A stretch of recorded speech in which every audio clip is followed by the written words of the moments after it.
courant de ce type de machine, c'est souvent on a des damiers qui s'affichent quand on les allume.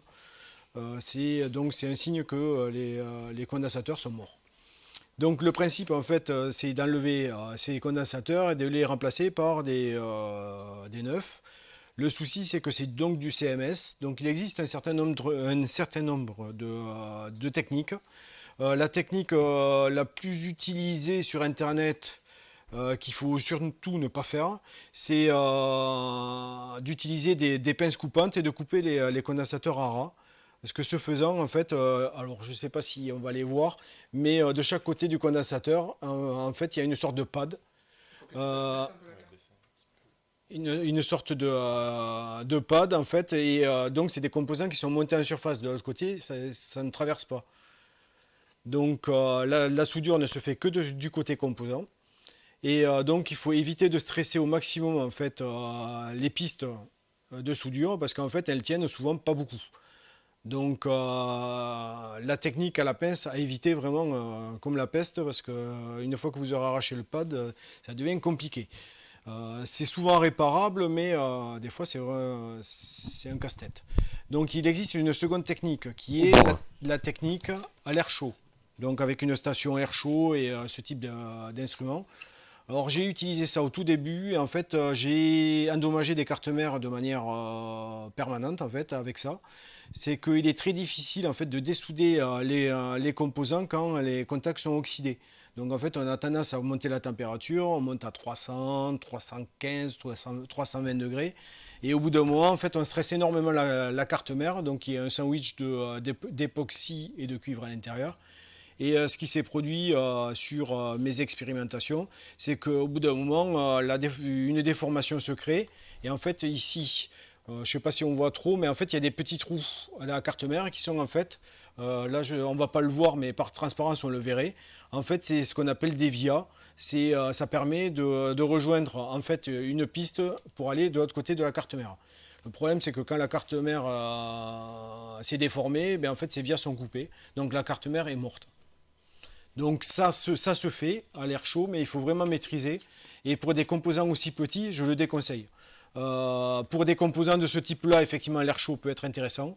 Mais pour des condensateurs, franchement, il y a une bien meilleure technique, qui est une technique utilisant ce type d'instrument. En fait, c'est un double fer à souder avec une articulation qui permet donc de prendre en sandwich les deux contacts du condensateur et ça permet de les retirer comme une pince. Le très gros avantage de ce type d'outil, c'est qu'en fait, on n'a pas besoin de protéger la majeure partie de la carte mère. Avec l'air chaud, si on attaque des supports SIM à 300 degrés, ils fondent. Donc là, en fait, il faut mettre du scotch, du Kapton de ce type-là, partout pour éviter justement que ça fonde. Ce scotch a la particularité de résister très très fortement à la chaleur. Donc moi je m'en sers de temps en temps quand les pannes touchent des endroits en plastique ou peuvent toucher des endroits en plastique, mais du coup j'en utilise très très peu. Donc le principe d'utilisation de cette pince, une fois qu'elle est chaude, en fait on met de la soudure sur les deux pannes. Donc là et là. Donc en fait, il faut toujours qu'il y ait de la soudure sur les pannes. Parce qu'en fait, s'il n'y en a pas, le contact se fait très très mal. Donc ensuite, on saisit la pince de cette manière-là. Donc là, je n'ai pas nettoyé la carte mère. Je vais y mettre un coup de nettoyant contact en fait. Donc le principe, alors je ne sais pas à quelle mesure vous voyez quelque chose, mais en gros, on prend la pâte, enfin c'est ce qui n'est pas une pâte en fait, le contact d'un côté, le contact de l'autre. Donc on attend un petit peu, voilà, ça le problème c'est qu'au bout d'un moment il explose quand le condensateur reste collé. Donc voilà, en fait on peut le voir ici, le condensateur a été défait très très facilement. Donc, le principe, alors, normalement, moi je ne l'ai pas fait, mais il faudrait faire une photo de la carte mère pour se souvenir quels sont les condensateurs, où c'est qu'ils sont. Le sens n'est pas nécessairement à retenir pour une bonne et simple raison, c'est que en fait sur la carte mère, il y a le plus et le moins qui est indiqué. Donc là, ici, si on regarde bien, en fait, j'ai sur cette patte-là, il y a un plus, donc ça veut dire qu'il est polarisé de cette manière-là. Sur les condensateurs CMS, le noir, donc la partie noire sur le cylindre montre le moins. Donc en fait, le plus c'est toujours couleur argent. Donc voilà, ainsi de suite. Donc en gros, on prend les condensateurs les uns après les autres. Alors, il y a une astuce à connaître, c'est que sur ce type de pince, en fait, il est intéressant d'avoir une panne plus verticale que l'autre. Pourquoi? Parce qu'en fait, dans certains cas, vous allez vous retrouver contre des parties en plastique, comme ici. Ici, en fait, là, j'ai le connecteur SCSI qui est contre le condensateur. Malheureusement, en fait, si on regarde la polarisation, j'ai une patte de ce côté contre le plastique et une patte de l'autre côté. Donc là, ici, ce que je fais, bon, je renettoie en fait un petit peu. Donc, souvent, c'est intéressant de remettre de la soudure propre. Alors, s'il y a un peu trop de soudure et que ça a coulé, c'est pas grave. Ça se nettoie par la suite. Donc là, pareil, en fait, j'essaie de me mettre dans une position où vous verrez quelque chose. Je ne sais pas si vous voyez, ouais. Donc là, ici, j'affleure, comme j'ai la panne qui est pratiquement verticale, elle affleure le connecteur en plastique, mais je n'ai pas le souci de le faire fondre. Donc, plus le condensateur est gros, plus il faut de temps pour qu'il se dessoude. Voilà. Donc voilà, condensateur dessoudé. Donc c'est très très rapide en fait. C'est une fois qu'on a l'habitude, ça va vraiment vraiment très très vite. Donc là je vais là voilà, j'ai fait le tour à peu près du comment dessouder. Je vais pas les changer tous, je vais juste changer les deux condensateurs que je viens de faire pour vous montrer parce qu'après sinon ça va être long et c'est répétitif. C'est pas le but. Donc là, on a fini avec cet outil là, on a fini. Donc je le débranche parce qu'il n'y a pas d'interrupteur dessus. Je vais le laisser refroidir par terre. Voilà. Donc, arrive la seconde phase. En fait, là, vous remarquerez, alors je ne sais pas qu'est-ce que vous voyez de mon plan de travail, mais en fait, vous avez une station de travail ici et un autre fer à souder là. Alors pourquoi tous ces fers à souder? En fait, dans la seconde étape pour recaper, en fait, c'est d'utiliser un fer à souder avec une panne de ce type-là. Alors c'est une panne, je crois, 2 mm biseautée. Elle a un très gros avantage, c'est que, donc si on regarde, quand j'ai dessoudé les condensateurs, il y a de la vieille soudure qui est restée dessus, ici.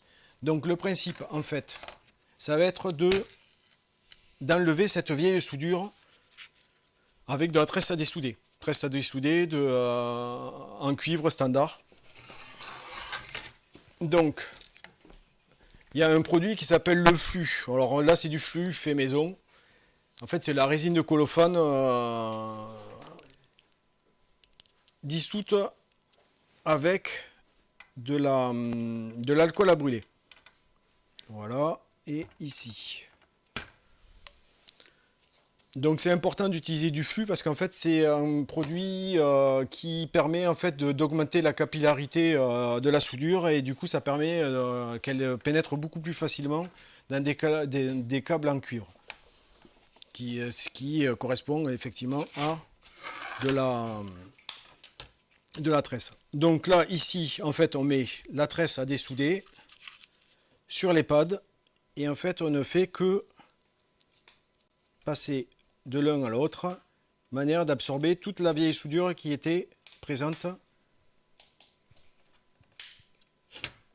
Voilà, voilà. Donc là, c'est propre. Là, on est quasi en configuration sortie d'usine avec zéro soudure dessus. Donc je vais le faire pour le second.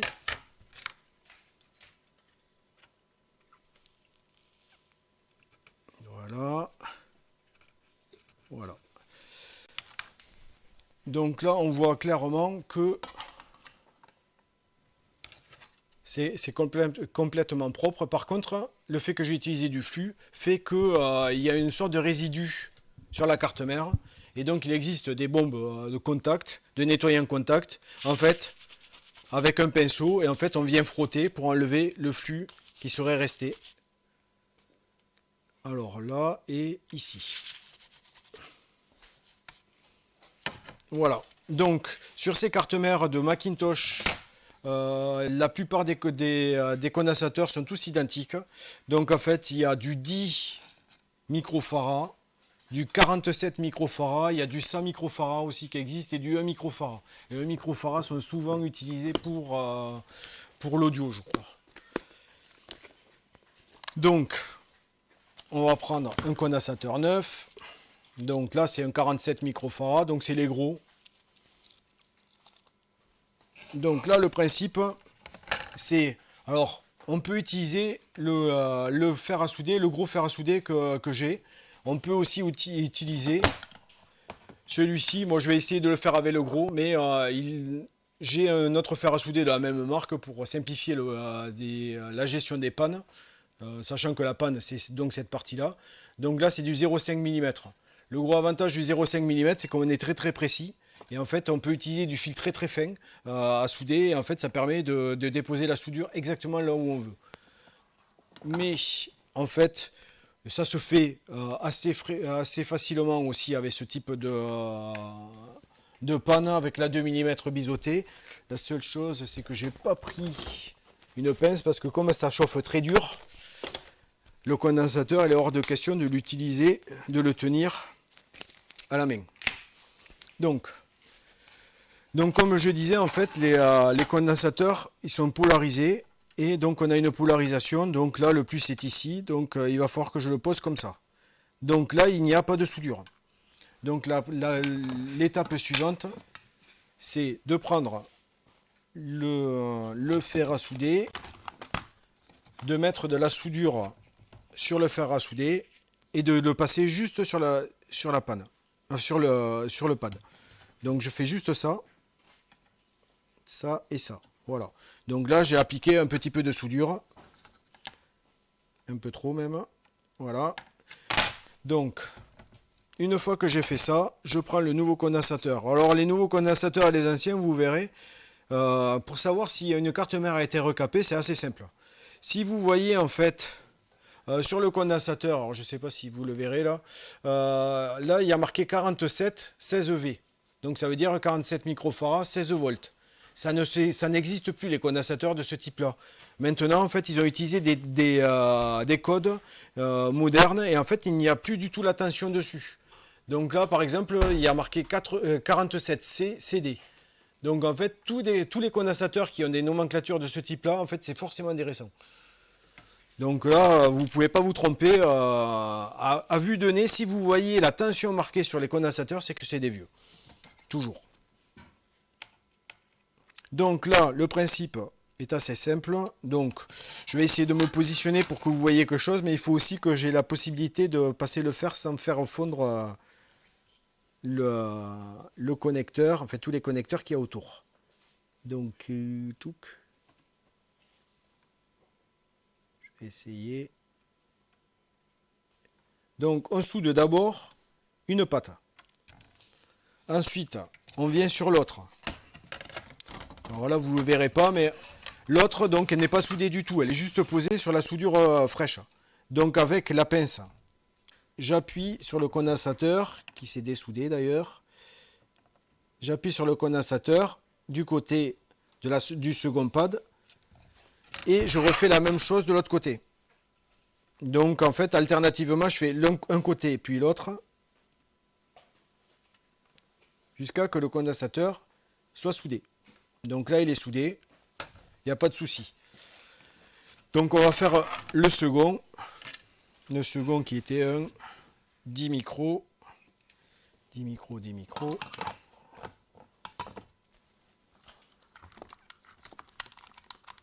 Non, j'espère que j'en ai par là. Donc ça c'est des 22.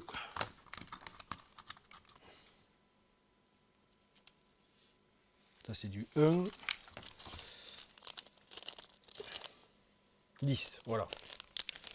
Alors normalement, les condensateurs récents, ils sont un peu plus petits que les nouveaux. Que les anciens plutôt. Donc en fait, souvent c'est plus facile à ressouder un nouveau que sur les traces d'un ancien. Donc, bon. Le décapsulage est compliqué. Allez. Donc voilà, même technique, on prend le fer à souder. Et essayer de récupérer le condensateur, voilà. D'ailleurs, je ne vous ai pas montré le dessous d'un condensateur CMS, en fait c'est comme ça. En fait, vous avez deux petites pattes horizontales et le principe, effectivement, c'est de mettre de la soudure sous chacune des deux pattes. Et alors, par contre, il y a une chose intéressante à noter. C'est qu'en fait, si vous regardez bien, vous avez un écartement entre les deux pattes qui est assez faible. Donc, il faut faire gaffe quand on les met. Parce que si on les met pas dans le trou, en fait, des pads, on peut faire un court-circuit. Vous verrez, en fait, tout à l'heure, on va faire un test pour être sûr qu'on n'a pas fait, justement, une soudure avec un court-circuit. Donc, là, pareil, je fais ça, je mets de la soudure fraîche, voilà, je prends le condensateur, qui était un 10 micros, le mien est plus gros, parce que ça va être sur une tension un peu plus grosse, mais ça n'a aucun impact. Alors, la règle, c'est, si vous avez un condensateur de 6 volts, vous pouvez mettre du 16 volts. Par contre, si c'est un 16 volts, vous ne pouvez pas mettre du 6 volts à 9. La tension doit être toujours supérieure à ce qu'il y avait à l'origine.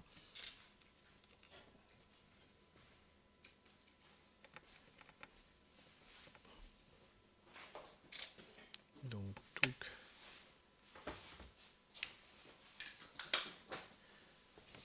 voilà, donc un côté est soudé, le second côté va être soudé aussi.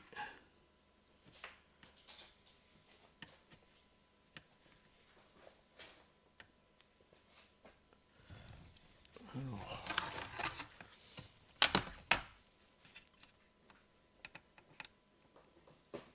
Voilà, donc là on est pas mal. Voilà, donc ce qui concerne la soudure est ok. Donc, alors l'histoire aussi, c'est que une fois que vous avez fini de souder les composants neufs, en fait, souvent il faut nettoyer le flux parce qu'en fait, dans la soudure qu'on utilise, il y a du flux aussi. Donc en fait, ça laisse des traces. Il est nécessaire de nettoyer parce que ces traces-là peuvent devenir conductrices. Donc dernière étape, alors, soit déjà vous pouvez faire une inspection visuelle. Ce qui est vachement pratique, c'est d'utiliser un téléphone portable, d'utiliser le mode loupe et de regarder un petit peu la tête des soudures. C'est très intéressant parce que effectivement, des fois, vous pouvez vous apercevoir que la soudure, soit elle n'a pas pris, soit elle est toute moche. Donc, des fois, il peut être intéressant de la refaire. Donc là, on voit que la soudure est bonne. Là, elle est bonne. Donc, à partir de là, dernière étape, et sans doute assez importante, il faut prendre un multimètre. Donc, un multimètre. Alors, les multimètres, pareil, il y a certaines choses à savoir. En fait, il y a des multimètres, souvent les pas chers, entrée de gamme. En fait, ils peuvent avoir des tensions de contrôle qui sont élevées. Parce qu'en fait, dans la plupart de ces multimètres-là, par exemple celui-là, c'est des piles 9 volts. Donc il faut s'assurer qu'il ne fait pas la mesure de continuité avec du 9 volts. Parce que là, sinon, vous créez vos circuits et ça peut être relativement ennuyeux. Donc le premier réflexe quand on a un nouveau multimètre, c'est de regarder avec un second multimètre quelle est la tension utilisée pour le test de continuité. Si c'est supérieur à 5 volts, il ne faut pas l'utiliser pour ça. Vous pouvez l'utiliser pour plein d'autres choses, mais pas pour ça. Donc là, le principe, en gros, c'est on va vérifier que je n'ai pas fait de court-circuit sous le condensateur. Ce qui est toujours possible, vu que l'écartement est tout petit. Donc là, ici, je n'ai pas... Là, si on regarde, j'ai une résistance. Une résistance, mais de 38 ohms. Ça veut dire que je n'ai pas de court-circuit. Donc là, pareil, je n'ai pas de court-circuit. Alors, des fois, ça peut biper brièvement. C'est normal. C'est le temps que le condensateur se charge, il est passant. Donc là, le condensateur étant chargé. Donc voilà. Donc en gros, le principe, c'est d'enlever tous les condensateurs de la carte mère et de faire ce que j'ai fait en fait, condensateur par condensateur, pour changer tous ces composants qui posent problème. Voilà. Eh bien, bravo. Alors peut-être que j'avais une question qui pourrait intéresser nos auditeurs, c'est le matériel, quel prix et où se fournir, des marques, des choses comme ça. Alors, le matériel, moi j'ai acheté beaucoup de choses chez Conrad, un magasin européen assez connu. Alors pourquoi j'ai acheté chez Conrad et pas chez les Chinois? Historiquement, j'avais un fer à souder qui date de mes débuts de soudure dans les années 80, un fer à souder Antex, et que j'avais déjà un certain nombre de pannes, donc je me suis dit, je vais essayer d'avoir la station qui correspond à mon fer à souder, comme ça je peux avoir un stock de pannes, les échanger de l'un à l'autre. Donc sachant que c'est pas très cher en plus, cette station elle est sympa pour pas très cher, donc ça vaut le coup. Ensuite pour le fer que j'ai utilisé pour enlever les condensateurs, donc pareil, chez Conrad, donc ça s'appelait un StarTech ST505. Je crois qu'ils ne le font plus. Mais il y en a d'autres qui font à peu près la même chose parce que c'est du chinois rebadgé. Donc il ne faut pas s'inquiéter. Ensuite, dans la réalité, il y a quelque chose que je ne vous ai pas dit, c'est que c'est livré avec des pannes de ce type-là, mais elles sont beaucoup plus courtes. Et dans certains cas, on l'a pu le voir, moi il me fallait des pannes relativement longues pour pouvoir être vertical. Donc en fait j'ai un copain qui a une machine à découpe à jet d'eau. Et en fait il m'a fait des pannes plus longues que celles d'origine. Si vraiment quelqu'un a des besoins, je peux voir si on peut pas relancer une petite série de pannes de ce type-là, sachant que celles-là elles sont faites en bronze. Donc ça marche plutôt bien et c'est assez durable. Donc ouais, parce qu'en fait, les prototypes, on les avait fait en inox, mais c'est vrai qu'on n'avait pas trop réfléchi. Et l'inox, le fer n'est pas suffisamment puissant pour arriver à la température de fusion de la soudure. Alors j'utilise de la soudure au plomb aussi. Je sais que c'est pas bien pour la planète. Mais le problème des soudures sans plomb, c'est que c'est compliqué à souder. Les températures sont beaucoup plus élevées. Ça devient très technique et franchement ça vaut pas trop le coup de s'embêter, surtout pour quelques soudures. Ouais, ça c'est vrai. Voilà. Bon bah très bien. Donc ensuite, si un jour vous avez besoin de faire des choses plus évoluées, l'air chaud peut être intéressant. Notamment si un jour vous avez besoin de changer les chips mémoire, ça se fait. Mais ça se dessoude à l'air chaud. Et c'est un peu compliqué à ressouder, mais la plupart des cartes de cette génération-là sont réparables à la main. Même sur des circuits, il m'est arrivé il n'y a pas très longtemps de dessouder un 68030 et d'en ressouder un autre à la place. Ça a beau être tout petit, ça se fait. Par capillarité, là, vous voyez.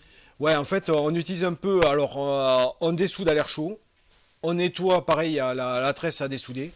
Une fois que c'est bien nettoyé, en fait, on utilise du flux. Là, je ne l'ai pas trop utilisé, j'en ai utilisé un petit peu, mais en fait, il existe du flux de ce type-là, qui est du flux sous forme de gel. Donc là, on met vraiment du gel partout, en fait, sur tous les emplacements où la soudure doit être. Et en fait, le principe, c'est on utilise un fer de la même manière que j'ai fait tout à l'heure, d'induire le fer et de le passer sur la piste pour charger la piste en quelque sorte. Le biseauté. Avant de mettre le composant. Là, en fait, on fait la même chose, sauf qu'on met d'abord le circuit et en fait, on passe le fer avec de la soudure déjà dessus sur chacune des pattes sans trop appuyer pour ne pas les déformer. Et en fait, par capillarité, la soudure va aller sur chacune des pattes. La seule chose qu'il faut faire attention, c'est s'assurer qu'il n'y ait pas de pont entre les pattes. Parce que des fois, la soudure. Tu peux pas tester la continuité. Si, tu peux le faire. Moi, ça m'est arrivé de le faire. En fait, le truc, c'est que de toute façon, la continuité, c'est patte contre patte, en fait. Donc, en fait, il faut, on déplace de deux pattes en deux Tu vois, je pattes peux pas pour te voir. cramer ce qu'il y a dedans. Et justement, c'est là qu'il faut faire attention D'avoir un truc léger. du multimètre. En fait, tous les multimètres ne se valent pas. Ouais. Voilà. Eh ben, c'était super. Je vais est-ce aller voir. qu'il y a des questions dans le chat? Je vais aller regarder.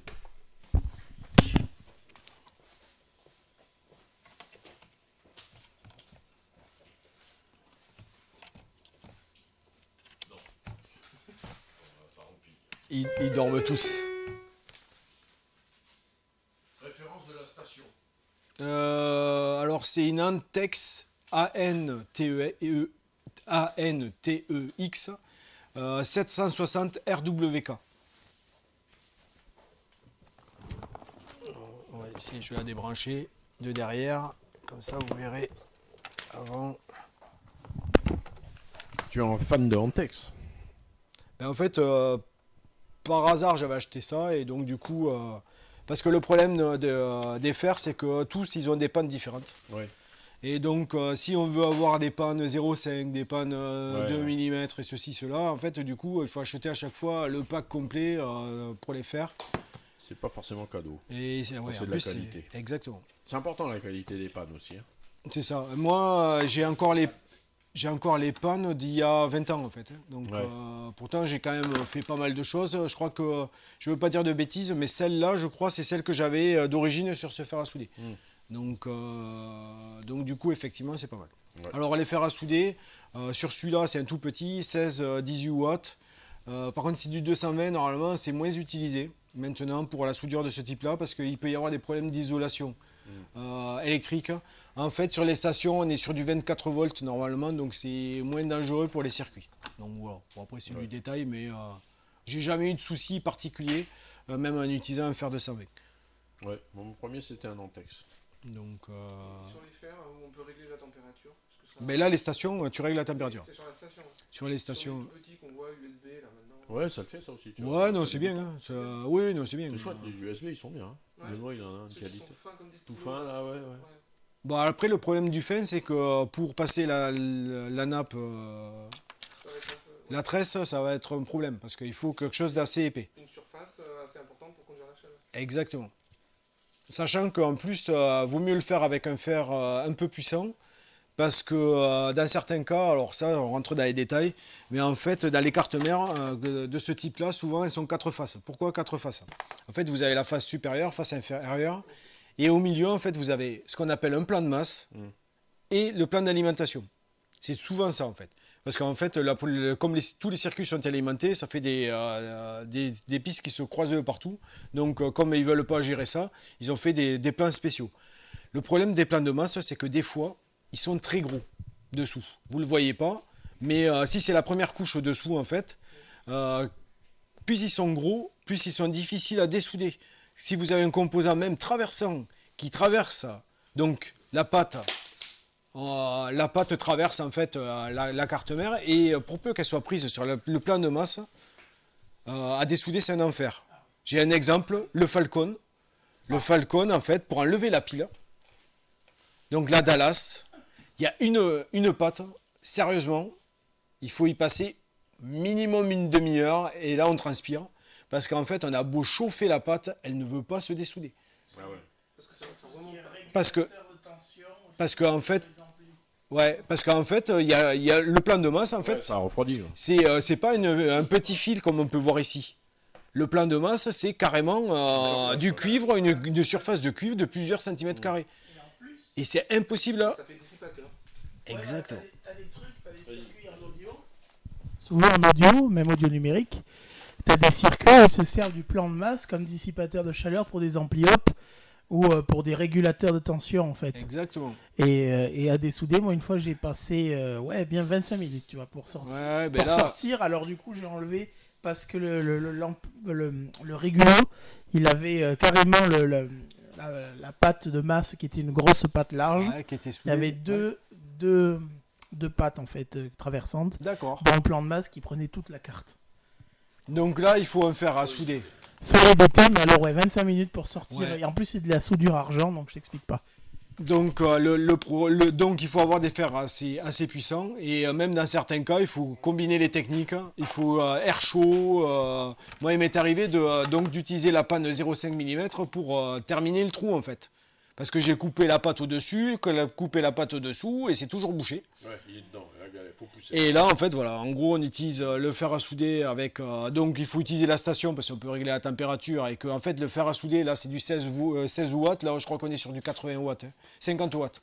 50 watts en 24 volts. Donc là, on pousse un peu la température, on met une panne toute fine et en fait, on pousse. Mais on peut s'arracher les cheveux à faire ça. J'avais fait alors je sais pas si c'est très recommandable, mais j'avais fait d'un côté pour récupérer le trou. Après, j'avais fait avec donc l'air chaud d'un côté et dessous, j'avais pas une pompe à dessouder, j'avais carrément un aspirateur quoi. Un petit aspirateur de paillasse quoi. Oui, on peut faire ce genre de de choses. D'un côté, je chauffe et de l'autre côté, j'aspire et j'ai fini comme ça. Mais ouais, non, des fois, il y a des grands moments de solitude comme ça en fait sur les soudures et on se dit ça y est, là, je crois que j'ai tout flingué. Ouais. Mais ça se fait, mais ouais, en fait, il faut être patient et surtout pas s'enflammer parce que ça sert à rien de s'enflammer. Même, alors, le cas extrême où ce que je vous ai montré là, vous ratez, il y a un pad qui s'arrache. Ah oui. Donc là, en gros, c'est là, gros moment de grosse déprime en fait. Donc le principe. C'est de bien regarder la carte mère, regarder où c'est que se connecter le pad. Dans ce cas-là, en fait, souvent, le plus simple, c'est soit on utilise un petit fil, ouais, et en fait, voilà, on recrée la piste. Via le plus proche. Ouais, voilà, ou sinon on passe sur les via, on regarde vraiment, en fait, il suffit, même si c'est pas joli, c'est pas grave, tant que c'est connecté, ça fonctionne. Donc, jusqu'à présent, j'en ai pété un certain nombre de pattes, j'ai toujours réussi à les réparer. Donc voilà. Après, il y a des techniques beaucoup plus avancées, mais bon, ça fera l'objet peut-être de notre démo. Avec de l'époxy, on colle du cuivre et tout ça, mais bon, là, on est hors sujet. Voilà. Voilà.